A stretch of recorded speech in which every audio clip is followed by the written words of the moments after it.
સાવરકુંડલા પાલિકાના કોંગ્રેસ ઉમેદવારો સાથે બેઠક યોજતા પૂર્વ ધારાસભ્ય પ્રતાપ દુધાત। સાવરકુંડલા નગરપાલિકાના કોંગ્રેસ ઉમેદવારો સાથે પૂર્વ ધારાસભ્ય પ્રતાપ દુધાતે બેઠક યોજી હતી।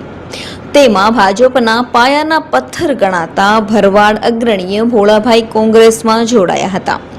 વિજય ચુડાસમા સહિતના ભાજપના કાર્યકર્તાઓને કોંગ્રેસનો ખેસ પહેરીને આવકારાયા હતા। સાવરકુંડલા પાલિકાના 36 ઉમેદવારો સાથે જીતની રણનીતિ અંગે બેઠક કરી હતી। બેઠકમાં સ્થાનિક સ્વરાજ્યની ચૂંટણી પ્રચાર પ્રસાર અંગે પ્રતાપ દુધાતે મહત્વનું સૂચન કર્યું હતું।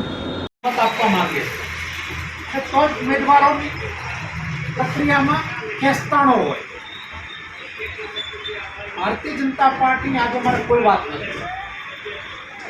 टीम कांग्रेस परिवार कांग्रेस आमा जेटला बैठा ये हमारा आगेवानी नजरे बधा सरखा।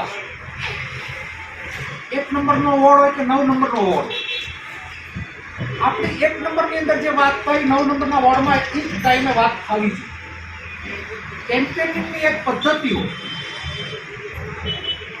આપણે જ્યારે બધા ભેગા થયા છે ત્યારે જો ટીમ कांग्रेस બનીને લડીએ તો સાવરકુંડલાના મતદારો સુધી આ એક મેસેજ પાસ થાય કે કોંગ્રેસ આખી તાકાત બનીને લડી રહી છે।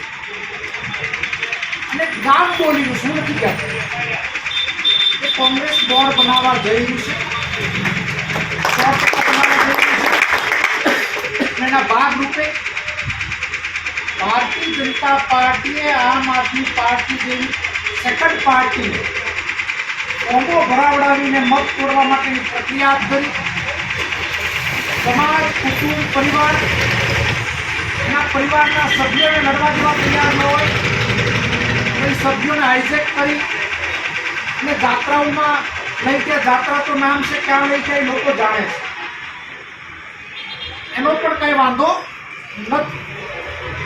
આપણે અહીંયાથી ઊભા થાય ત્યારે આપણી મન સાથે મક્કમતા સાથે આવનાર લાંબા ગાળા સુધી જો આપણી આબરૂ વધારવી, લાંબા ગાળા સુધી જો આપણે સક્ષમ થવું જોઈએ। અભિનંદન આપીશ આ ધર્મેન્દ્રભાઈ કે સત્તાને અને તાકાત લોકોની સેવા માટે મોઢા પર તમાચો મારીને નીકળીને કીધું કે હું લડીશ અને તમને જીતીને બતાવીશ